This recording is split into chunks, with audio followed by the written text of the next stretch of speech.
ನಮಸ್ಕಾರ Karnataka, welcome back to my YouTube channel. ಇಲ್ಲಿ ಕೆಲವೊಂದಿಷ್ಟು ಪದಗಳನ್ನು ಬರ್ತೀನಿ ನಾನು, ಅದೇನು ಅಂತ ಹೇಳಿ ನೋಡಿ ನಾನು ನೆಕ್ಸ್ಟ್ ಟಾಪಿಕ್ ಕಡೆಗೆ ಬರ್ತೀನಿ. ಅದಕ್ಕಿಂತ ಮುಂಚೆ ನನ್ನ ಕೇರ್ ಆಫ್ ಕರುನಾಡು ಅನ್ನುವಂಥ ಯೂಟ್ಯೂಬ್ ಚಾನಲನ್ನು ಲೈಕ್ ಮಾಡಿ, ಶೇರ್ ಮಾಡಿ, ಸಬ್ಸ್ಕ್ರೈಬ್ ಮಾಡಿ. ನೀವೆಲ್ಲರೂ ಕೂಡ ನೋಡಿ ಹರಿಸಿ ಹಾರೈಸ್ತೀರಿ ಅಂತ ಹೇಳಿ ಅಂದ್ಕೊಂಡಿದ್ದೇನೆ. ಕೆಲವೊಂದಿಷ್ಟು ಈಗಾಗಲೇ ಮಾಡಿರುವಂಥ ಸ್ವರ ಆಗಿರ್ಬೋದು, ವ್ಯಂಜನ ಆಗಿರ್ಬೋದು, ಕನ್ನಡ ಸಂಧಿಗಳಾಗಿರ್ಬೋದು, ಸಂಸ್ಕೃತ ಸಂಧಿ ಅಂದ್ರೆ ಏನು ಆಗಿರ್ಬೋದು, ಅವನ್ನೆಲ್ಲವನ್ನ ಲಿಂಕ್ಗಳನ್ನು ಡಿಸ್ಕ್ರಿಪ್ಷನ್ ಬಾಕ್ಸಲ್ಲಿ ಹಾಕಿದ್ದೇನೆ. ದಯವಿಟ್ಟು ಅಲ್ಲಿ ಹೋಗಿ ನನ್ನ ವಿಡಿಯೋಗಳನ್ನು ನೀವು ವೀಕ್ಷಿಸಿ ಸ್ನೇಹಿತರೆ.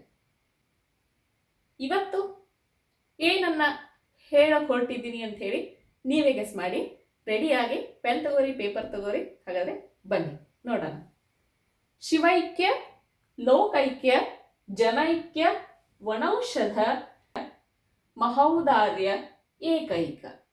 ಇಷ್ಟು ಪದಗಳನ್ನ ಅಥವಾ ಸಂಧಿ ಪದಗಳನ್ನ ಬರೆದಿದ್ದೀನಿ ಇಲ್ಲಿ.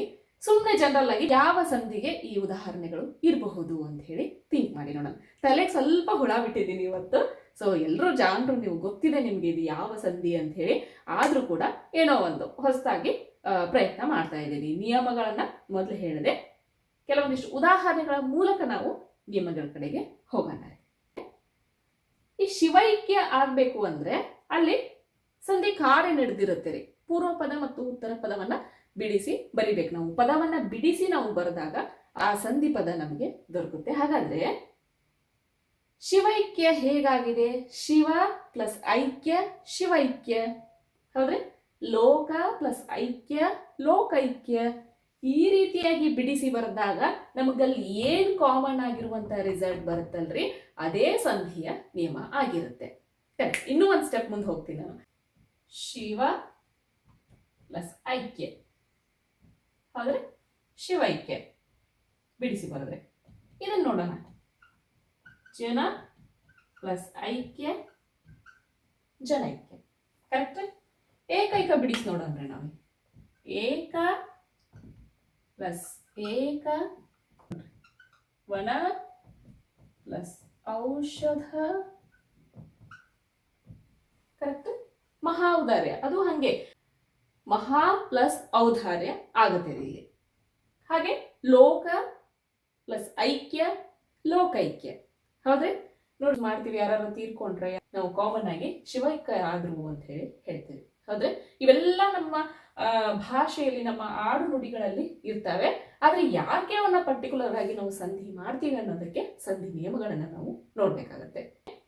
ಇಲ್ಲಿ ಜನರಲ್ ಆಗಿ ನಾವೇನ್ ಗುರುತಿಸ್ಬೋದು ನೋಡಿ. ಐ ಬಂದಿದೆ, ಐ ಬಂದಿದೆ. ಲೋಕೈಕ್ಯದಲ್ಲೂ ಕೂಡ ಐ, ಲೋಕ ಪ್ಲಸ್ ಐಕ್ಯ, ಲೋಕೈಕ್ಯ. ಕರೆಕ್ಟ್? ಇಲ್ಲಿ ಕೂಡ ಐ ಬಂದಿದೆ, ಇಲ್ಲಿ ಔ ಬಂದಿದೆ. ಹೌದ್ರಿ? ಮಹೌದಾರ್ಯ ಅಂದ್ರೆ ಇಲ್ಲಿ ಕೂಡ ಔಕಾರ ಬರುತ್ತೆ. ಹಾಗಾಗಿ ಜನರಲ್ ಆಗಿ ಎಲ್ಲಾ ಉದಾಹರಣೆಗಳಲ್ಲಿ ನಾವು ಏನ್ ನೋಡಿದ್ವಿ? ಐಕಾರ ಬಂದಿದೆ, ಇಲ್ಲ ಅಂದ್ರೆ ಔಕಾರ ಬಂದಿದೆ. ಹೌದ್ರಿ? ಹಾಗಾಗಿ ನೋಡ್ರಿ, ಐ ಮತ್ತು ಔ ಕಾರಗಳು ಇಲ್ಲಿ ಆದೇಶವಾಗಿ ಬಂದಿದ್ದಾವೆ. ಹಾಗಾಗಿ ಐ ಮತ್ತು ಔಗಳಿಗೆ ವೃದ್ಧಿ ಎಂಬ ಸನ್ನೆಯನ್ನ ನಾವು ನೋಡ್ತೀವ್ರಿ. ಹಾಗಾಗಿ ಎಲ್ಲಾ ಉದಾಹರಣೆಗಳು ವೃದ್ಧಿ ಸಂಧಿಗೆ ಸಂಬಂಧಪಟ್ಟಿವೆ ಅಂತ ಹೇಳಿ ನಾವಿಲ್ಲಿ ನೋಡ್ತೀವ್ರಿ. ಹಾಗಾಗಿ ಇವತ್ತು ನಾವು ವೃದ್ಧಿ ಸಂಧಿ ಅಂದ್ರೆ ಏನು, ಅದರ ನಿಯಮ ಏನು, ಉದಾಹರಣೆಗಳೇನು ಅನ್ನೋ ಎಲ್ಲ ವಿಷಯವನ್ನ ನೋಡೋಣ ಸ್ನೇಹಿತರೆ. ಎಲ್ರಿಗೂ ಅರ್ಥ ಆಗಿರುತ್ತೆ, ಆದ್ರೂ ಕೂಡ ನಿಯಮ ಏನ್ ಹೇಳುತ್ತೆ ಅಂತ ಹೇಳಿ ಕಂಪಲ್ಸರಿ ನಾವು ಸಂಧಿ ಸಮಾಸಗಳನ್ನ ಅಭ್ಯಾಸ ಮಾಡಬೇಕಾದ್ರೆ ನಿಯಮಗಳನ್ನ ಒಂದ್ಸರಿ ನೋಡ್ಲೇಬೇಕು. ಆಕಾರಗಳಿಗೆ ಐಕಾರಗಳು ಪರವಾದರೆ ಅವೆರಡರ ಸ್ಥಾನದಲ್ಲಿ ಐಕಾರವು, ಹಾಗೆ ಔಕಾರಗಳು ಪರವಾದರೆ ಔಕಾರವು ಆದೇಶವಾಗಿ ಬರುತ್ತವೆ. ನೋಡ್ರಿ, ಐ ಮತ್ತು ಔಕಾರಗಳು ಆದೇಶವಾಗಿ ಬರ್ತವೆ. ಎಲ್ಲ ನೆನ್ಪಿಟ್ಕೊಳ್ಳೋದು ಒಂದೇ, ಈ ಬಾಕ್ಸ್ ಅನ್ನ ನೆನ್ಪಿಟ್ಕೊಳ್ಳೋದು ಕೂಡ ಒಂದೇ. ಕರೆಕ್ಟ್? ಈ ನಿಯಮನೇ ಇಲ್ಲಿದೆ ರೀ. ನೋಡಿ, ಪೂರ್ವ ಪದದಲ್ಲಿ ಅ ಮತ್ತು ಆಕಾರಗಳೇ ಇರ್ತಾರೆ. ಇಲ್ಲಿ ಬೇರೆ ಏನು ಚೇಂಜಸ್ ಆಗಂಗಿಲ್ರಿ. ಉತ್ತರ ಪದದಲ್ಲಿ ಐಕಾರಗಳು ಬಂದಾಗ ಅಲ್ಲಿ ಐಕಾರ ಆದೇಶವಾಗಿ ಬರುತ್ತೆ. ಪೂರ್ವ ಪದದಲ್ಲಿ ಆಕಾರಗಳಿದ್ದು ಉತ್ತರ ಪದದಲ್ಲಿ ಓ ಮತ್ತು ಔಕಾರಗಳಿದ್ದಾಗ ಅಲ್ಲಿ ಔಕಾರನೇ ಆದೇಶವಾಗಿ ಬರುತ್ತೆ. ಹೀಗೆ ಐ ಮತ್ತು ಔಕಾರಗಳು ಆದೇಶವಾಗಿ ಬಂದ್ರೆ ಅದನ್ನು ನಾವು ವೃದ್ಧಿ ಸಂಧಿ ಅಂತ ಹೇಳಿ ಕರಿತೀವಿ. ಇನ್ನು ಒಂದು ಪಾಯಿಂಟ್ ಅನ್ನ ಏನ್ ನೆನ್ಪಿಟ್ಕೋಬೇಕು ನಾವಂದ್ರೆ, ಐ ಮತ್ತು ಔಕಾರಗಳಿಗೆ ವೃದ್ಧಿ ಎಂಬ ಸಂಜ್ಞೆ ಇರೋದ್ರಿಂದ ಈ ಸಂಧಿಗೆ ಒಳಪಡುವಂತಹ ಉದಾಹರಣೆಗಳನ್ನು ನಾವು ವೃದ್ಧಿ ಸಂಧಿ ಅಂತ ಹೇಳಿ ಗುರುತಿಸ್ತೀವಿ. ಉದಾಹರಣೆಗಳನ್ನು ನೋಡೋಣ ಬರ್ರಿ. ಲೋಕ ಪ್ಲಸ್ ಐಕ್ಯ ಲೋಕೈಕ್ಯ. ಕರೆಕ್ಟ್. ಫಸ್ಟ್ ನಾನು ಇದೇ ಉದಾಹರಣೆಗಳನ್ನ ಕೊಟ್ಬಿಟ್ಟಿದ್ದೀನಿ ನಿಮ್ಗೆ, ಹೇಗೆ ಸಂಧಿ ಪದ ಆಗ್ಬೇಕಾದ್ರೆ ಐ ಮತ್ತು ಔಕಾರಗಳ ಉಪಯೋಗ ಆಗುತ್ತೆ ಅಂತ ಹೇಳಿ ಈಗ ಚೆಕ್ ಮಾಡೋಣ್ರಿ. ನೋಡ್ರಿ, ಲೋಕ ಇಲ್ಲಿ ಏನಾಗಿದೆ, ಕಾಲೆ ಅ ಇದೆ, ಐಕ್ಯ ಐ ಇದೆ, ಇಲ್ಲಿ ಮುಂದೆ ಲೋಕೈಕ್ಯ, ಹಾಗಾಗಿ ಐ ಇಲ್ಲಿ ಬಂದಿದೆ. ನೋಡ್ರಿ, ಇಲ್ಲಿ ಕೂಡ ಶಿವ ಅ ಪ್ಲಸ್ ಐ, ಅದು ಮುಂದೆ ಏನಾಗಿದೆ, ಇಲ್ಲಿ ಐಕಾರ ಅಲ್ಲಿ ನಮಗೆ ಆದೇಶವಾಗಿ ಬಂದಿದೆ. ಕರೆಕ್ಟ್ರಿ. ಇದು ಕೂಡ ಸೇಮ್ ರೂಲ್ಸ್ ಇಲ್ಲಿ ನಾವು ನೋಡ್ತೀವ್ರಿ. ನಾವು ಶಬ್ದವನ್ನ ಹೇಳಬೇಕಾದ್ರೆ ಗೊತ್ತಾಗ್ಬಿಡುತ್ತೆ ಅಲ್ಲಿ ಔ ಬಂದಿದೆಯೋ ಐ ಬಂದಿದೆಯೋ ಅಂತ ಹೇಳಿ. ನೋಡ್ರಿ, ಏಕ ಪ್ಲಸ್ ಏಕ ಏಕೈಕ. ಹೌದ್ರಿ, ಇಲ್ಲಿ ಎ ಬಂದಾಗ ಇಲ್ಲಿಯೂ ಕೂಡ ಐ ನಮಗೆ ಆದೇಶವಾಗಿ ಬಂತು.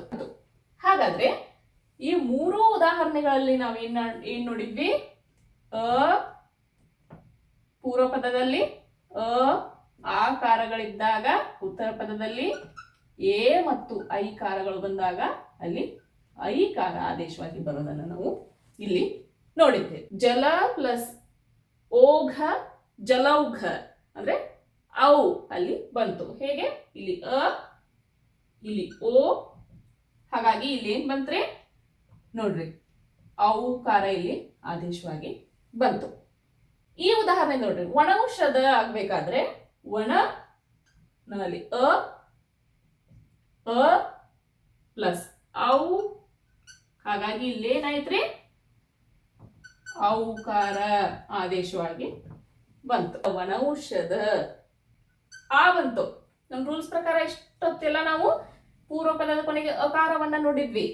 ಈ ಉದಾಹರಣೆಯಲ್ಲಿ ಆಕಾರವನ್ನ ನೋಡ್ತೀವಿ. ನೋಡ್ರಿ, ಪೂರ್ವ ಪದದ ಕೊನೆಗೆ ಆ ಬಂತು ಪ್ಲಸ್ ಔ ಬಂತು, ಇಲ್ಲಿ ಏನಾಯ್ತು, ಅದು ಔಕಾರವೇ ಆದೇಶವಾಗಿ ಬಂತು. ನೋಡಿ, ಮಹಾ ಪ್ಲಸ್ ಔದಾರ್ಯ ಮಹೌದಾರ್ಯ. ಕರೆಕ್ಟ್. ಚೆಕ್ ಮಾಡೋಣ ನಾವು ನಿಯಮದ ಪ್ರಕಾರ. ಪೂರ್ವ ಪದದ ಕೊನೆಗೆ ಆ ಕಾರಗಳು ಬಿಟ್ಟು ಬೇರೆ ಯಾವ್ದಾದ್ರು ಕಾರಗಳು ಬಂದಾವನ್ರಿ. ಇಲ್ಲೇ ಆ ಕಾರಗಳಿದ್ದಾಗ ಓ ಮತ್ತು ಔಕಾರಗಳು ಬಂದಾಗ ಅಲ್ಲಿ ಔಕಾರವೇ ನಮಗೆ ಆದೇಶವಾಗಿ ಬರುತ್ತೆ. ಕರೆಕ್ಟ್ ನಿಯಮ ಉದಾಹರಣೆಗಳಿಗೆ ಕರೆಕ್ಟ್ ಆಗಿ ಅಪ್ಲೈ ಆಗ್ಲೇಬೇಕು. ಎಷ್ಟು ವೃದ್ಧಿ ಸಂಧಿ. ಹಾಗಾಗಿ ಐ ಮತ್ತು ಅವುಗಳನ್ನ ನಾವು ವೃದ್ಧಿ ಅನ್ನುವಂತಹ ಸಂಧಿಗಳಿಂದ ಗುರುತಿಸ್ತೀವಿ. ಹಾಗಾಗಿ ಈ ಸಂಧಿಯನ್ನು ನಾವು ವೃದ್ಧಿ ಸಂಧಿ ಅಂತ ಹೇಳಿ ಕರಿತೀವಿ. ಎಲ್ರಿಗೂ ಕೂಡ ವೃದ್ಧಿ ಸಂಧಿ ಅರ್ಥ ಆಯ್ತು ಅಂತ ಹೇಳಿ ಅನ್ಕೋತೀನಿ.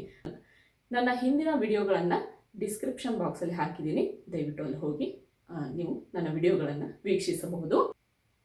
ನನ್ನ ಕೇರ್ ಆಫ್ ಕರುನಾಡು ಅನ್ನುವಂತಹ ಯೂಟ್ಯೂಬ್ ಚಾನಲನ್ನು ಲೈಕ್ ಮಾಡಿ, ಶೇರ್ ಮಾಡಿ, ಸಬ್ಸ್ಕ್ರೈಬ್ ಮಾಡಿ, ನಿಮ್ಮ ಸಲಹೆಗಳನ್ನು ನನಗೆ ನೀಡಿ.